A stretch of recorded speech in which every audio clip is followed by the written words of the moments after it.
So we started slowly in just 3 months.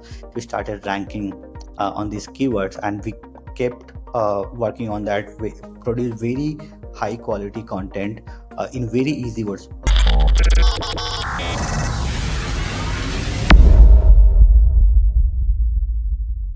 Okay, welcome to Hack to the Future with Kyle Roof. I am Kyle Roof, and today we have Aquib, who's the CEO of MailModo. Aquib, thanks for being here. Welcome. Thank you, Kyle, for having me on your podcast. I'm really glad that we could do that. Oh, that's fantastic. And for the 5 people that watch this show, you'll notice that my background is different. I'm on the road. Steve is also on the road, so we're both road buddies, and we're doing it with the bad backgrounds. I've also been walking around Croatia. It's quite hot. My face is very red. I've been trying to get rid of that, but we're going with it. This is how we look now. This is a real thing. So here we go. Akib, quite impressively, you have been involved with both the Y Combinator, the season 2021, and Sequoia Surge. First of all, congratulations. That's an amazing accomplishment. Thank But I you. think what people really want to know is between those two, who has better coffee? Sadly, when we did both Y Combinator and Search, COVID was there and everything was online. So we No. enjoy the coffee there. Both are awesome programs. Both are for different stages of companies. Y Combinator is more early stage when you are at the idea stage and you're trying to find your PMF and you're trying to get your initial customers. Surge is more when you have like got few customers, got like about, let's say, about 100K revenue, and now you are up for scaling. That is when Surge comes in and they have the program and the support accordingly. And YC also have program and support to support more early stage company. So both are great, and I have huge respect for the team behind both of them. But they are quite different in terms of who they cater to. When so that's really interesting that you came in during COVID, which I think is a different experience than Yeah. what they traditionally are. Were you able to still meet other founders? Were you still able to interact with other founders, or was it really kind of like we're doing Y Combinator, we're doing Sequoia Search, kind of on your own, kind of with the mentors? Like, how did that kind of go? Yeah, I feel that at that time, like everybody was trying to figure it out, and though the programs tried to support us in terms of creating small groups and all like with other founders, etc., to meet and understand each other's business, etc. I feel that the current version of Y Combinator, where you go there in San Francisco and live there and work with other founders, that is much better compared to something when everything was online. It's you can only meet people on Zoom call, and it's very not that human, I would say. Yeah. The Probably the best way to understand people or engage with other people and be friends with them is to probably grab a lunch or dinner or drink, right? So I think that the Y Combinator today or Surge today, what they are doing with physical offline program, that is much better than the COVID time online programs. Were there any common denominators that you've seen on the people that get accepted into these types of platforms? Are they looking for a certain type of people? Have you noticed it kind of trends towards a certain thing? The reason I'm like, I started my kind of entrepreneurial life mid 30s ish, early 30s. I'm now mid 40s. In a way, I kind of feel like I'd be an old man in the room, you know. Mm. But is that just my incorrect notion? Do you kind of see it tends towards a younger, more motivated crowd in a certain way, or do you see certain things that seem to trend to the people that they accept? So Y Combinator generally have very large batches, and they have very diverse set of people. I would say like young, very young, like college dropouts and old, experienced people of my age, 30ish, etc. as well. I'm sure there would be someone who is analyzing all this data, like what is the median age of the founders and what is the median type or educational background or the city, etc. But I don't have that exact understanding. But I feel that Y Combinator has very diverse set of people.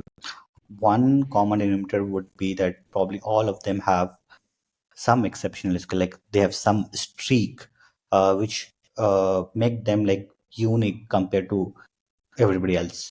Like somebody would, when I say that, so if you think from an investor's point of view, they want to minimize their risk when they're investing in a company, and at a very early stage, they're not a lot of information about the company or what it can become in future.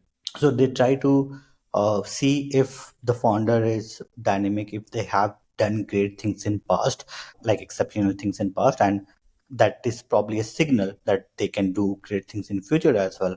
And great things could be like academically great, or uh, great did great work at some company, or did great things at their previous company, etc., etc.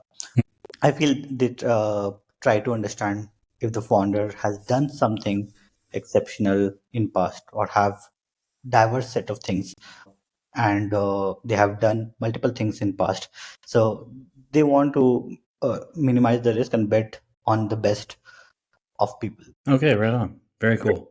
So, in your career, you worked at a few places, and then as I was looking at your journey, it kind of felt like things really took off for you when you were working for ClearTax India, and you were there for just under 2 years. But in that time, you had remarkable growth, 5x their organic growth. There was something like 600,000 new signups. Different aspects of their business grew, and it's truly remarkable. My crack research team went all the way through your LinkedIn and found that, but really amazing. But the thing that I find, there's this line, there's the LinkedIn line on how you did it, and it said you employed a small agile team and leveraged data driven problem solving techniques Yeah, to achieve these remarkable results. And that's the yeah, very fun LinkedIn answer, right? On what you did, but yeah, I don't. We don't need the secret sauce, but like really, what was going on? Like, how did that come about? yeah. I think those are fancy word for LinkedIn or resume, but I would be honest with you, and I will tell like about my journey at ClearDex. So I joined them when they raised their Series A, and that time they were a very small team. The marketing team was non-existent. I joined them as head of marketing. The first thing was to hire people in the team. That there was no team, so I built the whole marketing team function with a different set of people for SEO, content, email marketing, ads, etc. And the second part, which was the bigger problem, was to decide the strategy for the GTM, like how do we grow. And at that time they were launching a new product for B2B. So ClearText was traditionally B2C company, but at that time when I just joined, they started working on a B2B product which was completely new. To give you some context, the Indian government was launching a new tax law for businesses, and ClearText was building a product for that.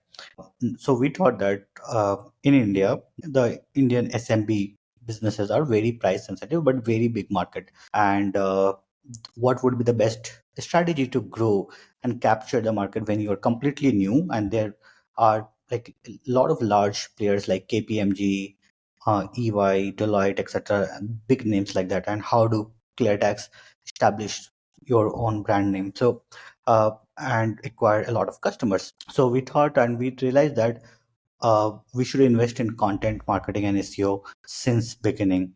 And we had still like 6 months of time for the launch. So we start like the marketing team started working like 6 months before.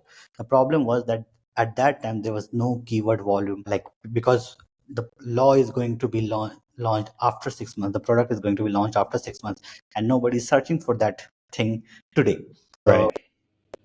so there was no keyword volume, there was no keyword research possible. How do you do content and SEO? So what we did was basically we read the whole law, and as a marketing team, we read the law and tried to predict what people would search, and we tried to predict what would have change in user journey. So we thought that people would be searching for registration, invoicing, tax return filing, etc., etc. And we created different pillars for SEO and started writing content about them. And none of our competition was doing that time. And so we started slowly in just 3 months.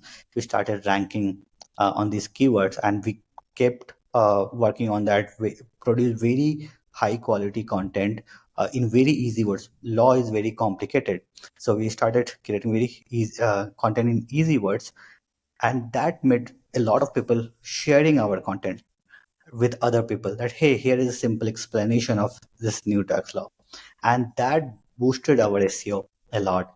And we kept looking at pages which were ranking low, kept optimizing all of those content, kept working on backlinks and all the new content that should be churned. We had like a lot of forms etc on the pages as well, to let people ask questions, so we know that what people are looking for, what people are searching for, and then we create new content using those questions as well. We took a lot of user inputs, and that's how we grew the traffic. And when the new law was launched, we got like a million traffic in one day. That's awesome. Yeah.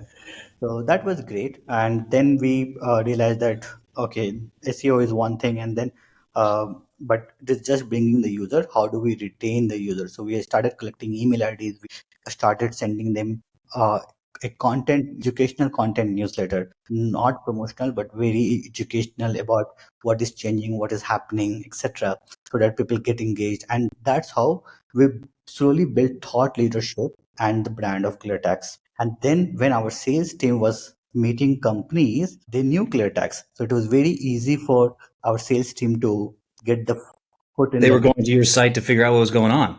Yeah, because You were the authority. they have already read our blogs, they have already read our emails, and then they knew they considered us as the thought leadership for the new law, and not the four the big four of the world. So that's brilliant. So just to break down what you did real quick. So a law is changing and it's going into effect in a certain amount of time. Mm.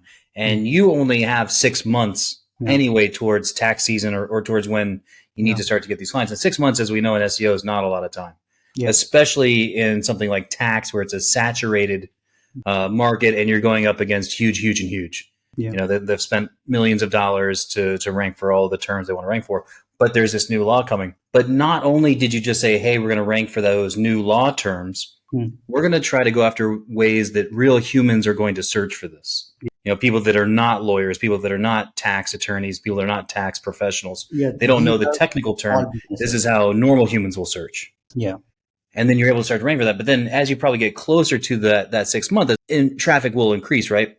But then what you're doing is as people come in, you're getting forms from them, asking them more about how did you find this or what are you thinking about? And mm, that's giving you more content to create because that's how, again, the real humans yeah, or searching this are what they're thinking about. So that's actually giving you keywords that don't even exist yeah, in any kind of keyword planner or keyword tool, because again, these are brand new terms, but you're yeah, understanding how humans yeah, are interested in this and allows you to create more content to yeah, go after that. So then once it all hits, yeah, it's this massive surge. And then as you were saying, businesses are coming to you when they were looking for this 6 months ago, you already had that content and you guys are the thought leader for it. That's yeah. absolutely brilliant. Yeah, so like to summarize, like probably the biggest difference between us and the competitor was that we could understand the customer, and we were ahead of our competitors in providing those information to our customers in a timely manner. And we were very fast and agile. Like we were creating like 100 pieces of content like every month. So that helped in like moving in SEO fast. Love it. And you know, people always talk about all the time, like when they're in those types of industries, how can I compete against KPMG? How Mm, can I compete against whatever huge company? mm, But when there's a shift like that, and those shifts happen mm, kind of regularly, where there is something that impacts people, start thinking about how people might search for it 6 months down the road when it actually impacts their lives, and then you can start to win those terms that don't even exist. And you know, KPMG might not even be on the ball. mm. They don't care, right? They're so far ahead they don't care. Yeah, They're not going to do that type of work. And you are, that's where you take your agile team and leverage the data and go for it, as you said in the LinkedIn line. That's perfect. Absolutely yeah. perfect. Well done. Okay. We're about halfway through kind of your journey. You're at ClearTax, and then you left there and you did about a year and a half of consulting. I imagine, was it your success at ClearTax? You're just getting offers like crazy, Hmm. and you realize that maybe I need to transition and do this for myself. Is that kind of career wise what you were thinking, or was it something else? Yeah, so since my college, I decided that I would work for 5 years, and after that, I will start something of my own. So I left ClearTax at roughly at after like overall experience of 5 years, and I thought that I would start something. However, I didn't have a problem to solve. I didn't know like what idea to work on. So I decided Hmm. that I will work with several companies, try to understand what they are doing, try to understand, find a problem through consulting as well. So at that time, these companies whom I was consulting were very early stage companies who had just raised some money and were looking for growth. So I was helping them in setting up teams, setting up different processes, function, their SEO, their email, their ads, etc. Like the similar thing what I did at ClearTax, I was kind of replicating at different places. Clients I got were mostly through referral from people who I have worked with at ClearTax. They have moved or they have started their own company. They called me and they started working with me. Some of the other people that I work with were through referrals of somebody else. So mostly through referral, I didn't do any cold outreach or advertise anything else. Like most of these were like inbound. And my idea was to, of course, help them, but also to understand their business, what is working, what is not working. I'm new to doing a startup and slowly find my own ideas. This is brilliant. I've never heard this before. I absolutely love this. So you crush it at ClearTax and you're set for life. I'm sure they will pay you forever. like like you are their guy, but then you're like, my goal was to have my own thing Mhm. and I haven't found a problem yet to solve. And so now you're going to leave what had to have been a sweet setup to consult so you Mhm. can go and find other problems Mhm. in other businesses. So the with the ultimate goal of creating a product or a service that could solve those problems, and that's how you can do your own company. Yeah, Is that what I heard? yeah. Brilliant. And consulting also give you enough time. Like full-time job requires your whole mental Yeah, bandwidth yeah. that you can't think of new idea. And there's a commitment as well that when you're working on something, you want to give the 100% to it, right? That's While next level. yeah, That's consulting is next like level thinking. yeah, I've not heard that before where I need to go out into the world and consult so I can help them, right? I've done this amazing thing. I've got all this experience. And you were obviously working before ClearTax before, so you've got all this experience. I can really help these companies, but at the same time you're trying to find a problem to solve so that then yeah, you can branch out on your own and have your own thing yeah. is really next level thinking. I've Thank you. not heard that before. That's been absolutely fantastic. I love that so much. So then in 2020, that's when you found MailModo. Now, Hmm. before we get to that, you're kind of based half time. We talked about this before we started recording. You're in NYC for about half the time, and then Hmm. you're in Bangalore So at that time, I about have half the been time. in India. Yep. I started going to US only very recently with Okay. MailModo. Most of my life I have spent in India. Okay. When you're in New York City Hmm. and you're homesick, Mhm. all right, and you need something to eat that tastes like home, where are you going? Now, I looked up the Michelin Guide. Hmm. In the Michelin Guide, there are 12 Indian based restaurants. Yeah. Are we going to any of those? Or is there a spot like, oh, this tastes like home? This is where are you going when you need to get that meal that feels like home? So probably cooking oneself feels more like home. Oh, Yeah, but I think the best food in New York is in the food trucks that you will find at across New York. The halal food guys, food truck, and there's so many food trucks in New York. So I think the best food is there. There are of course a lot of Indian restaurants in New York, but I feel that the food trucks are the best. what's your go-to? Can we give a shout out to one food truck that we love? I don't remember the names. I think that I have tried something really good at outside Madison Square. Uh, Okay.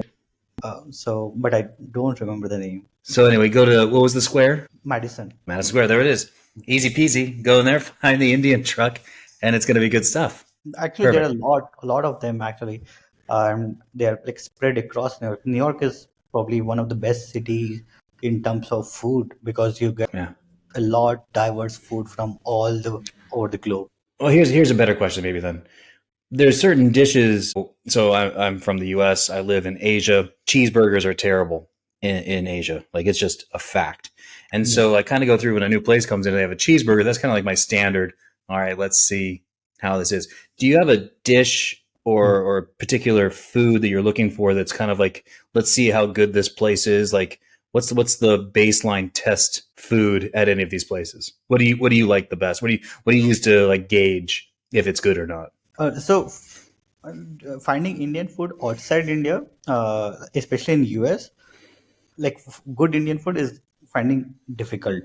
Like it is created in like it is crafted with less spices and different spices, etc. So you won't always like it. Now I remember one Indian cafe like that I really liked. It's called Gandhi Cafe. It's near I think 10th Street uh, in near Manhattan. Okay. It's called Gandhi Cafe. I really like them. And there's a Kawa house, which is a Yemeni restaurant, and their tea is really great. Both are very near to each other. So I think those places are really good. In terms of your question, like what is the standard thing that I check? Like I try mm, when I'm not sure, I would try something very new. I would not like to ruin my own existing taste. So Okay. Okay. food item that I really like is chicken biryani, which has very different taste across different places, even in India. But I like certain chicken biryani in India, but I don't find it usually at everywhere. There are very few places where I would find a match. Okay. Yeah. That's awesome. That's awesome. That's great. All right. So let's talk about MailModo. For people that don't know the tool yet, can you give us the 30-second elevator on it? Sure. So MailModo is an email marketing platform, something like MailChimp, but we focus on interactivity within the email. With MailModo, you can add forms, calendar, quizzes, polls, shopping cart, games, calculator, all within the email itself so that users can take action then and there without going to a landing page. So traditionally in emails, when you send emails to users, they have to open it, read it, click on a link, go to a website, and then take several other steps to complete an action. And for a user point of view, that is too much of hassle.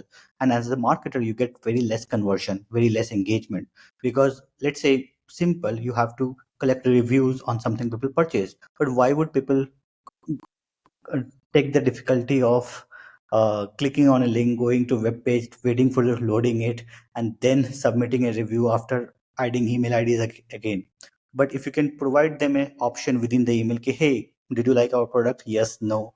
What was your feedback, etc. Within the email itself, they are more likely to respond, and that's what we enable you to do. So this is what we talked about when you went to these companies and found a problem that needed to be solved. It was they send out a marketing email. People might click at maybe like a 22% rate, right? And they go in, but then maybe they fall off once they get to the website. But Yeah, your idea was, hey, they've opened that email. We've got their attention. If we yeah, can get them to do that action within the email, yeah, that's a better outcome for everybody involved, right? yeah.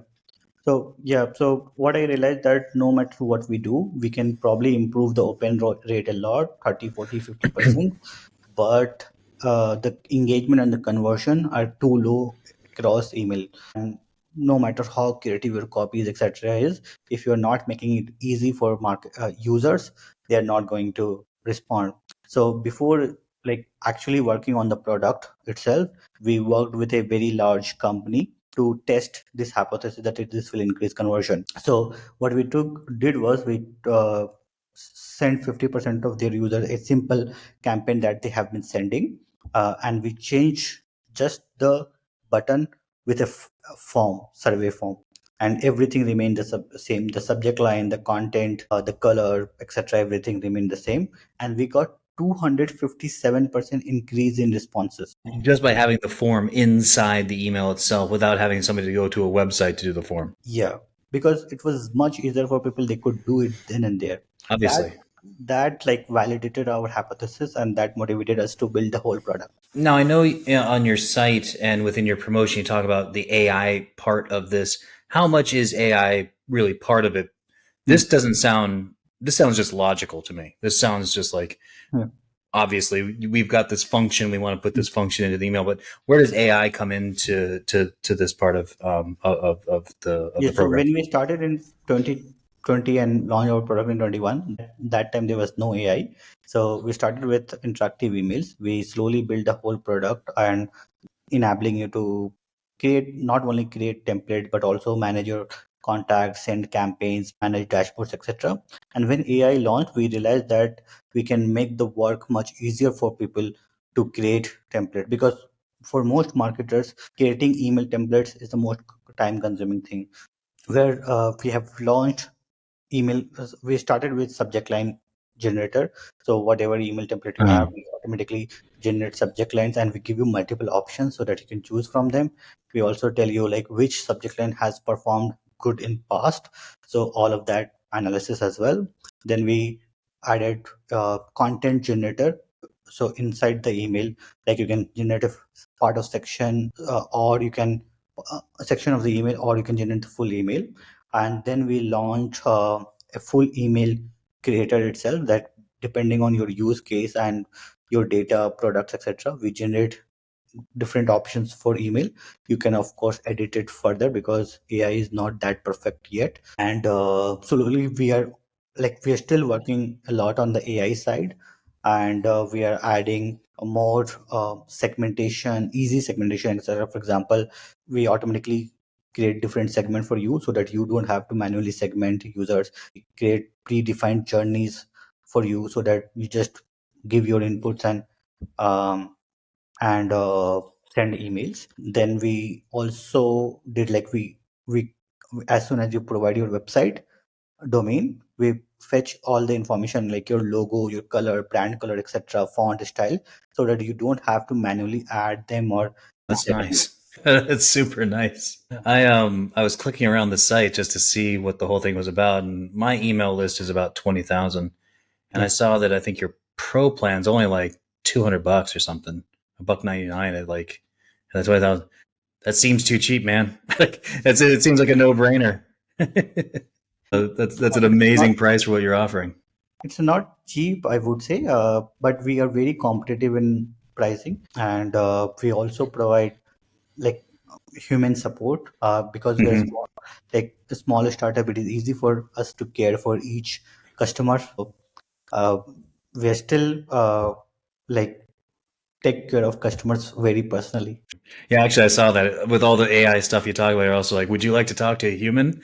Click Yeah, here, which I thought was actually a nice little touch. Keith, this has been amazing, man. Thank you so much for being on. Your journey's been fantastic. Some of your points of view are things I've just not heard before, and I've been around a little bit, and I'm impressed. And your tool looks fantastic. I really appreciate your time, and thank you for being here. thank you, Kyle. I really appreciate you having me here and listening to my listen. So that's great, and I hope that my conversation would be helpful for some of the audience. Easy, easy. If people want to get in touch with you, how can they do that? You can find me on LinkedIn, or you can drop me an email at aqib@mailmodo.com. It's AQUIB at mailmodo. Awesome. Again, thanks so much. And thanks for everyone for listening to Hack to the Future. And we'll talk to you next time. Thanks so much. Thank you.